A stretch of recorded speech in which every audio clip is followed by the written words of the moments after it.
श्री कृष्ण के अंतिम संस्कार की जगह क्या थी? भगवान कृष्ण की आखिरी सांसों की तकलीफ वहीं से आरंभ हुई।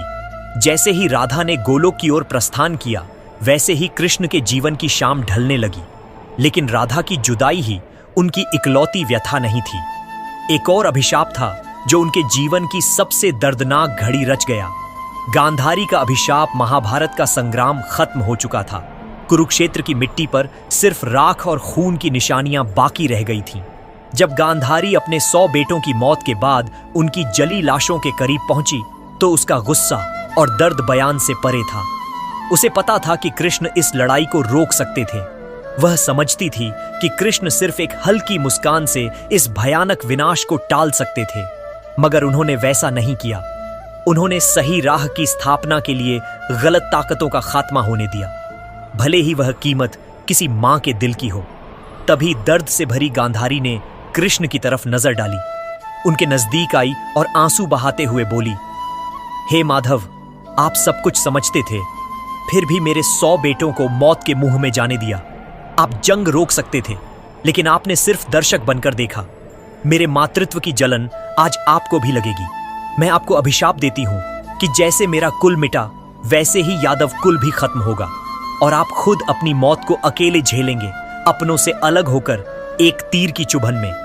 कृष्ण ने गांधारी के अभिशाप को शांत भाव से ग्रहण किया, क्योंकि वे जानते थे कि यह भी उस ही खेल का हिस्सा है जो न्याय वे लेकर आए थे।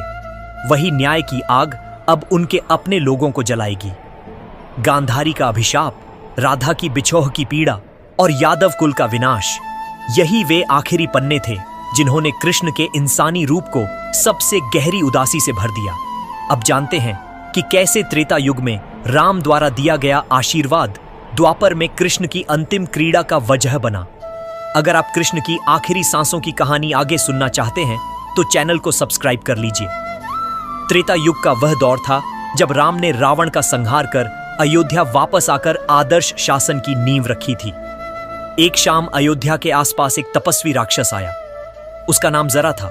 वह लड़ाई नहीं चाहता था, न बदला। वह बस एक जवाब तलाश रहा था। जरा ने राम से कहा, हे प्रभु, आपने सही मार्ग के लिए राक्षसों का अंत किया, लेकिन क्या मैं कभी आपकी परीक्षा ले सकूंगा?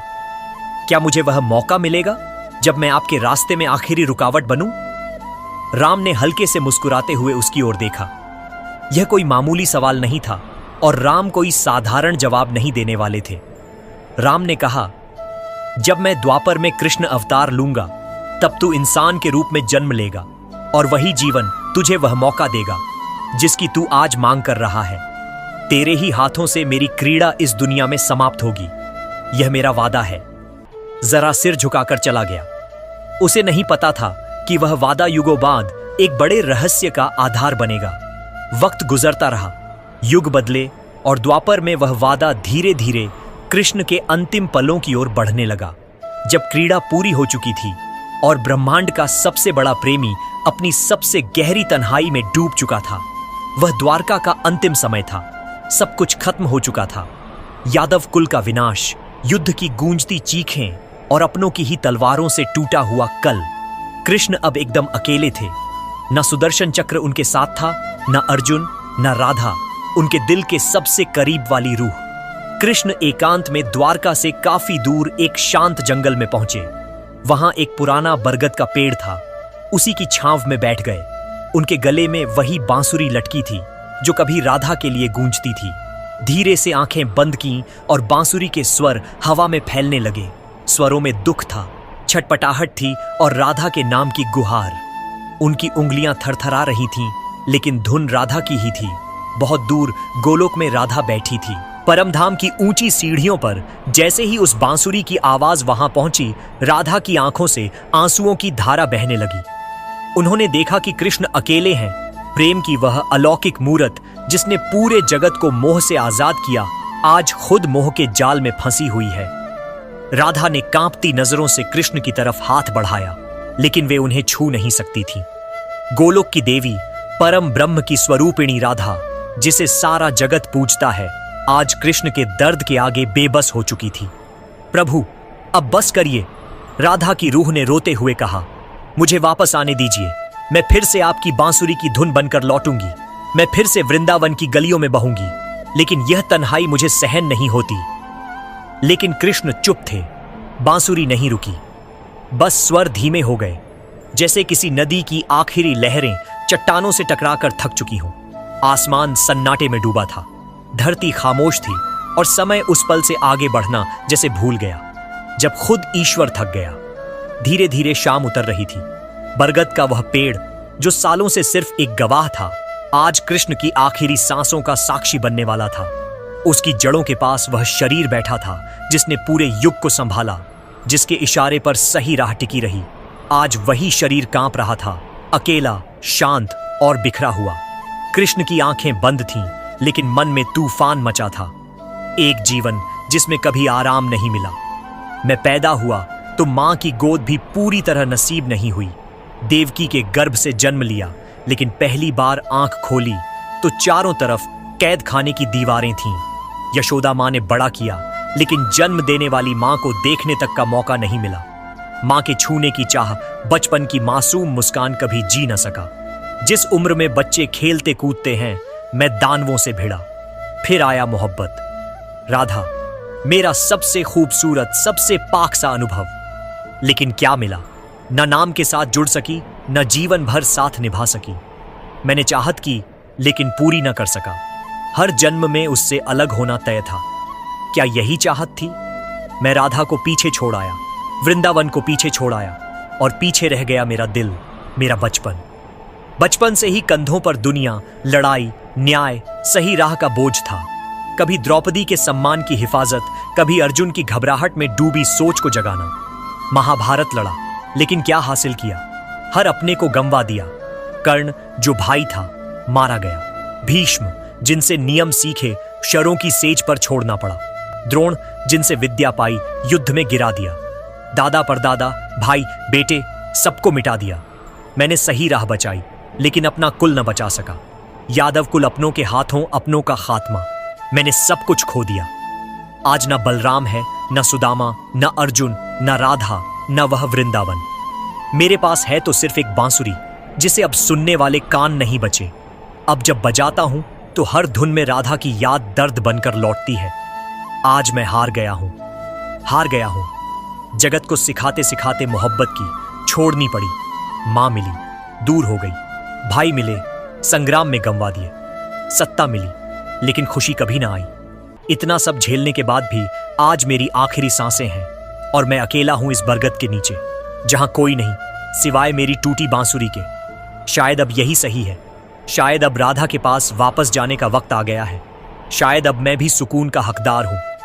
धीरे से कृष्ण बांसुरी को होंठों से अलग करते हैं और दोनों हाथों से उसे दबाते हैं। एक हिस्सा बांसुरी का टूट जाता है। राधा की याद कृष्ण की रूह के साथ टूटकर उस बरगद के नीचे कहीं गुम हो जाती है। अब बस एक गहरा सन्नाटा है, जैसे खुद वक्त रुक गया हो। बरगद के पेड़ के नीचे कृष्ण जमीन पर लेटे हुए थे। नजरें आकाश की ओर थीं। बांसुरी अब भी उनके होंठों से चिपकी थी, लेकिन अब कोई धुन नहीं निकल रही थी। तन थक चुका था, मन खाली हो गया था। तभी दूर जंगल में शिकारी जरा अपने शिकार की खोज में घूम रहा था। उसकी नजर कृष्ण के पैरों पर पड़ी। पीले वस्त्र की चमक और पैर का अंगूठा दूर से देखकर उसे लगा कि कोई मृग झाड़ियों में छिपा है। जरा ने बिना सोचे धनुष उठाया, तीर लगाया और छोड़ दिया। तीर हवा काटता हुआ सीधा कृष्ण के पैर में जाकर लगा। प्रभु, मुझसे भारी गलती हो गई, मैं दोषी हूं, जरा ने कहा। कृष्ण ने थकी आवाज में कहा, उठो जरा, तुमने अपना काम किया है। ये वही पल था जब मुझे अपना तन छोड़ना था। ये तुम्हारा नहीं, मेरे कर्मों का नतीजा था। तुम सिर्फ माध्यम बने। जरा बिलख बिलख कर रोने लगा।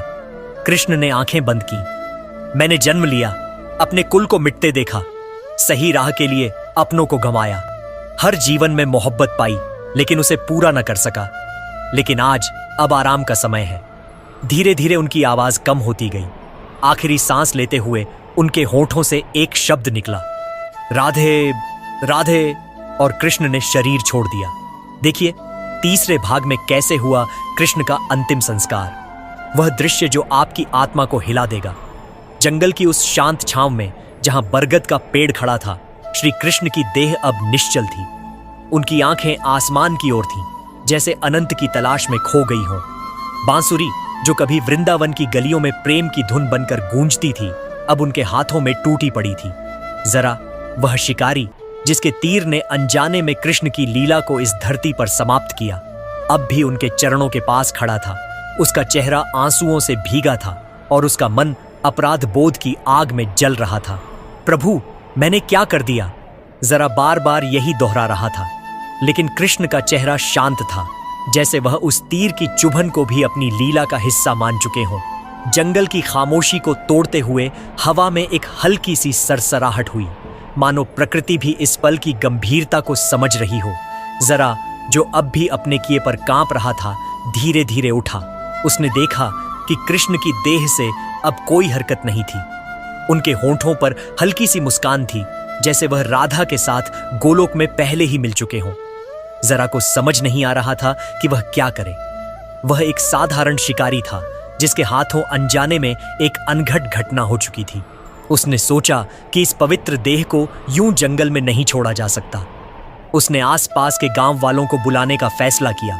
जरा तेजी से पास के गांव की ओर भागा। उसकी आवाज में घबराहट थी और उसका दिल भय से भरा था।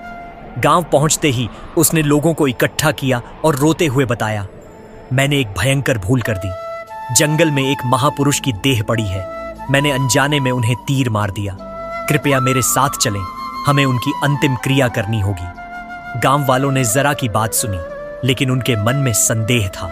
वे सोच रहे थे कि यह कोई साधारण इंसान नहीं हो सकता जिसके लिए जरा इतना व्याकुल है। कुछ बुजुर्गों ने जरा से पूछा, कौन थे वे? क्या कोई संत या तपस्वी? जरा ने सिर झुकाकर कहा, मैं नहीं जानता, लेकिन उनके चेहरे पर ऐसी शांति थी जैसे वे कोई साधारण मनुष्य नहीं। उनके गले में एक टूटी बांसुरी थी और उनके कपड़े पीले रंग के थे। यह सुनते ही गांव के एक बुजुर्ग साधु जो पास के आश्रम में रहते थे चौंक गए। उन्होंने कहा, यह तो श्री कृष्ण हो सकते हैं, द्वारका के स्वामी, यादवों के रक्षक। चलो, जल्दी चलो। साधु की बात सुनकर गांव में हड़कंप मच गया। लोग अपने घरों से निकले और एक जुलूस सा बन गया।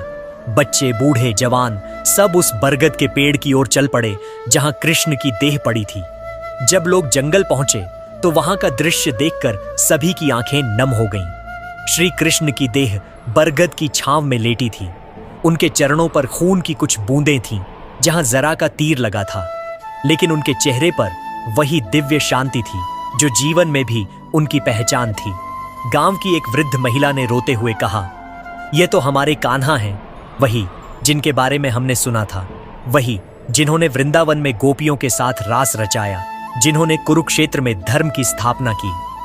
लोग उनके चरणों में झुक गए। कुछ ने उनके पैर छुए, कुछ ने उनके चेहरे को देखकर प्रणाम किया।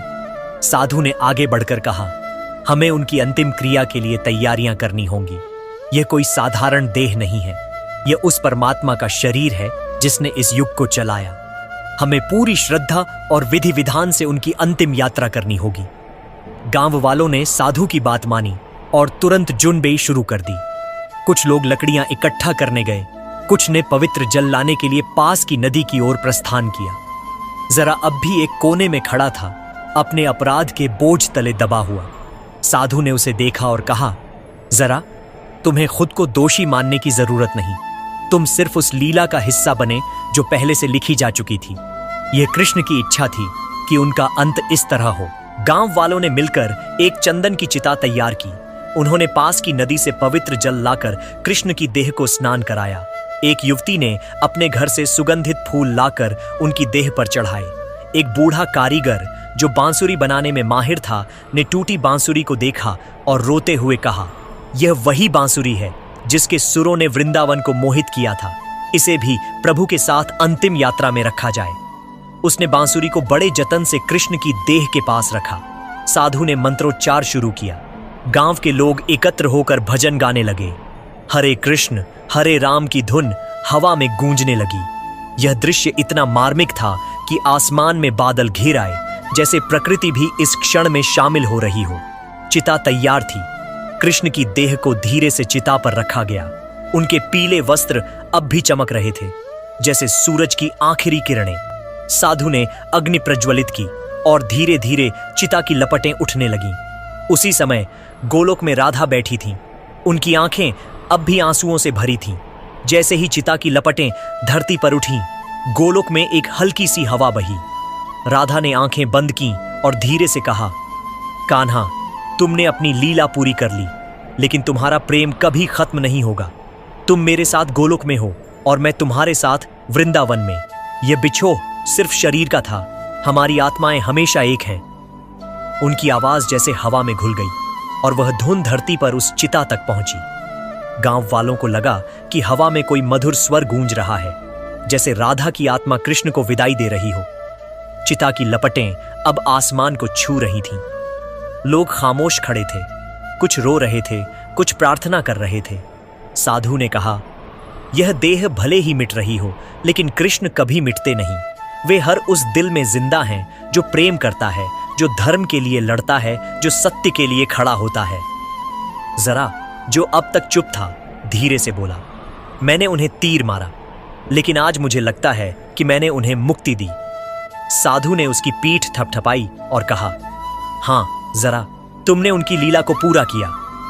जैसे जैसे चिता की राख ठंडी होने लगी, लोग धीरे धीरे अपने घरों की ओर लौटने लगे, लेकिन उनके मन में एक गहरी शांति थी। उन्हें लगा कि उन्होंने उस परमात्मा की अंतिम यात्रा में हिस्सा लिया जिसने उनके लिए अनगिनत बलिदान दिए। बरगद का पेड़ अब भी खड़ा था, जैसे वह इस पवित्र घटना का साक्षी बनकर हमेशा वहां रहेगा।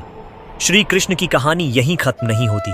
उनकी लीला, उनका प्रेम, उनकी बांसुरी के स्वर आज भी हर उस आत्मा में गूंजते हैं जो प्रेम और सत्य की राह पर चलती है। द्वारका का वह राजा, वृंदावन का वह ग्वाला और कुरुक्षेत्र का वह सारथी आज भी हमारे बीच है, हमारे भजनों में, हमारी कहानियों में, हमारे दिलों में। अब इस कहानी को और गहराई से समझने के लिए अपने विचार हमारे साथ साझा करें। नीचे कमेंट करें और बताएं कि श्री कृष्ण की यह अंतिम यात्रा आपको कैसी लगी। क्या इस कहानी ने आपके दिल को छुआ?